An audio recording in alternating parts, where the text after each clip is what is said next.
Shalom Aleihim, Besem Yesua Hamasiah, salam sejahtera di dalam nama Tuhan Yesus Kristus. Saya Pendeta Henry Tandianta MBS.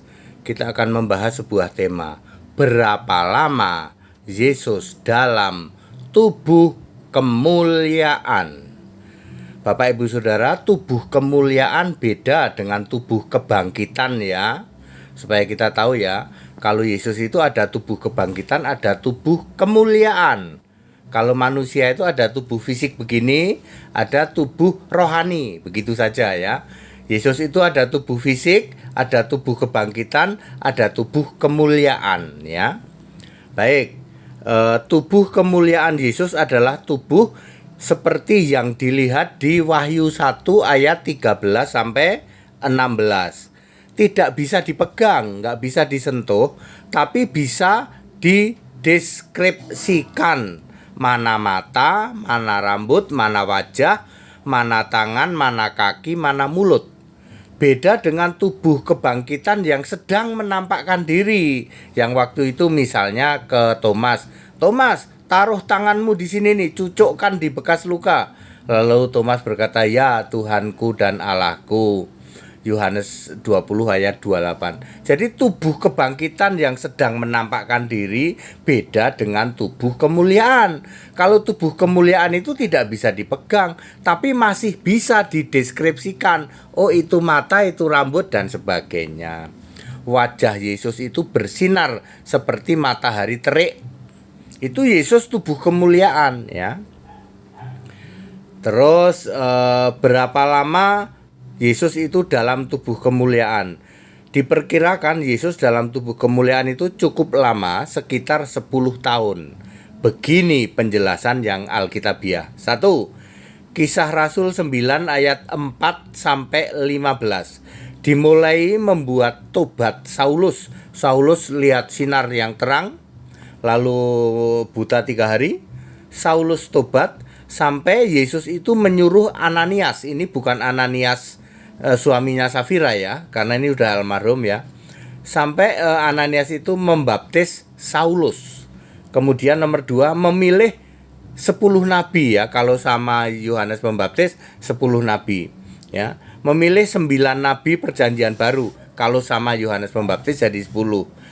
Yaitu memilih 5 nabi di dalam Kisah 13 ayat 1. Di situ ada Saulus, Barnabas, Lukius, Menahem dan Simeon.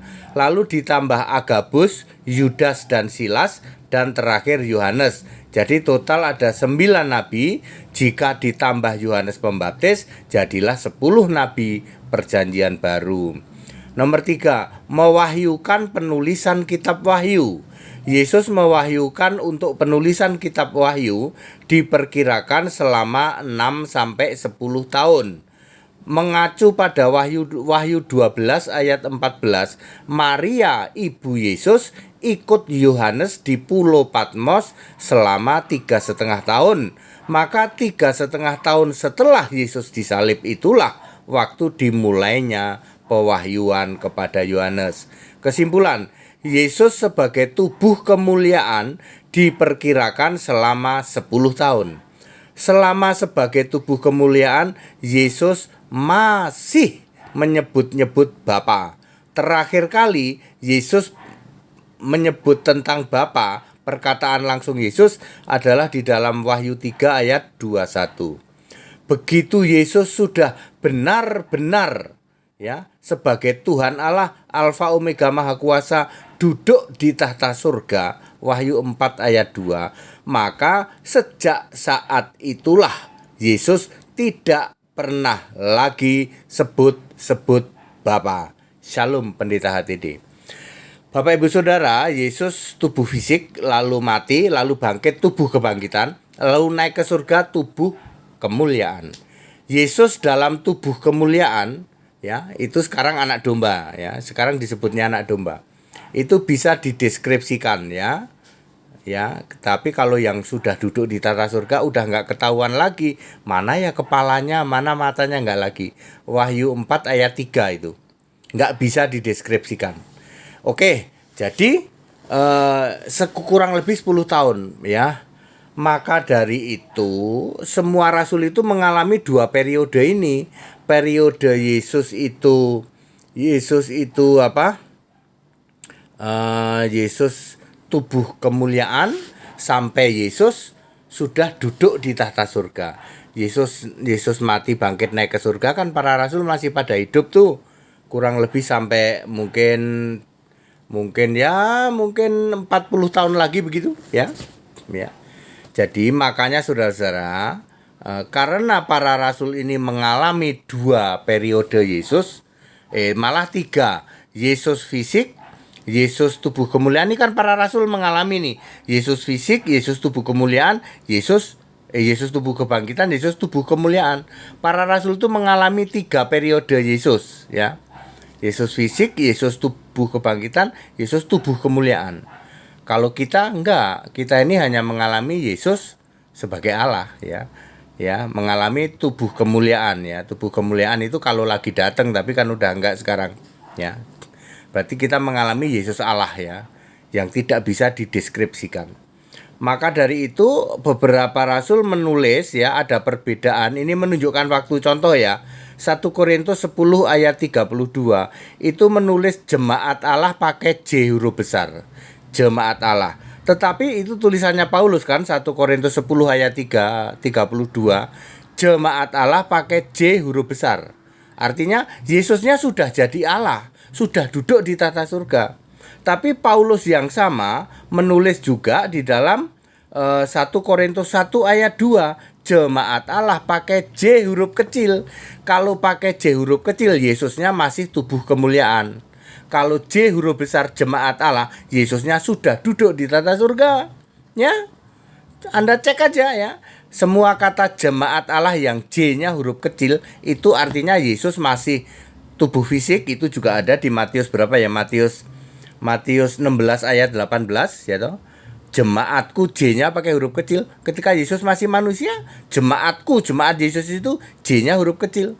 Ketika Yesus tubuh kemuliaan, misalnya 1 Korintus 1 ayat 2 ya.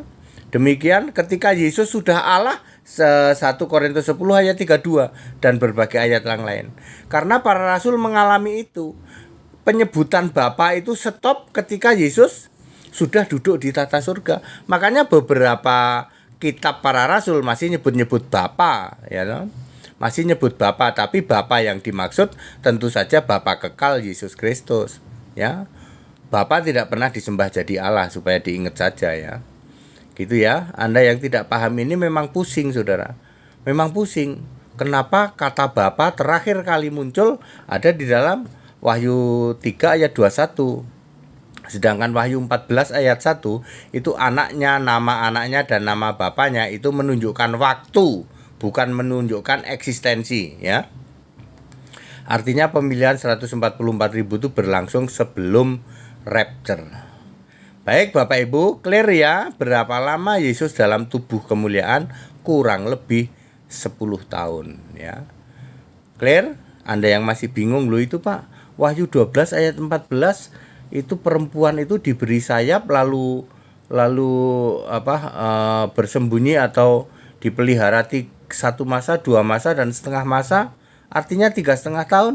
Berarti Maria itu ikut Yohanes ke Pulau Patmos. Betul, 3,5 tahun setelah ikut Yohanes, Maria meninggal.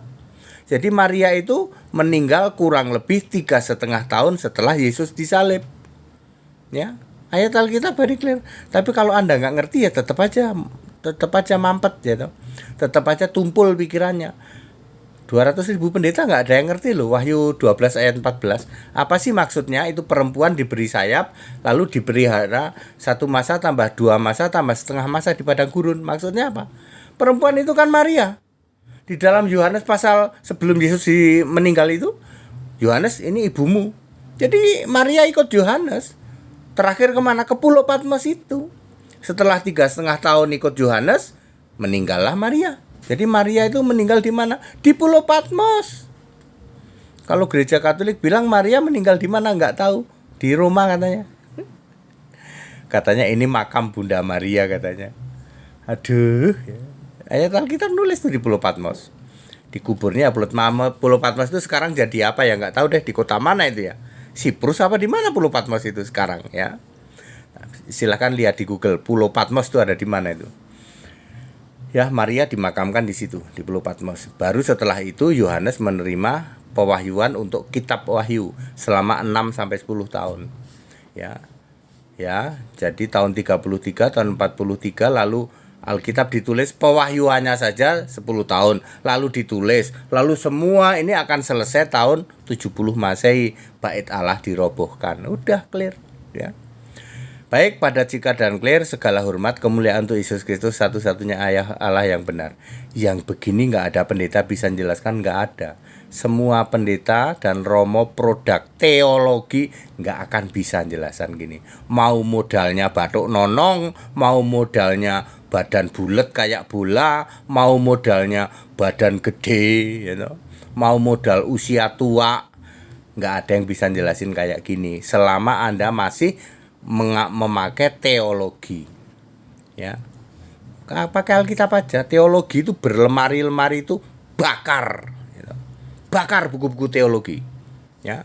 Seperti yang saya lakukan tuh, 2 lemari itu, sama Alkitab Ibrani dan Yunani palsu KW itu bakar, ya. Kita punya Alkitab asli Ibrani Yunani yang ada di Museum United Bible Society. Itu baru jalur Alkitab yang murni konsekuen, Alkitabnya Kristen. Ya, kalau Alkitab Katolik ya yang sekarang itu, yang kalian pegang itu Ibrani Yunani itu. Di situ Yesus nggak pernah jadi Allah toh. Iya, beda dengan Alkitabnya murni konsekuen Kristen. Yesus itu Allah. Para romo, para pendeta, ya, saya menginfokan ya. Banyak romo pendeta mengajak saya debat. Sebelum Anda paham bahwa Yesus itu Allah dari sebelum segala abad, ya, Anda nggak usah debat sama saya. Kalau Anda cuma paham Yesus itu malah nggak pernah jadi Allah. Yesus itu menurut kami lahir aja baru tahun 1 Masehi, ya. Terus naik ke surga, mungkin itu Yesus jadi Allah itu ya tahun 33 mungkin itu.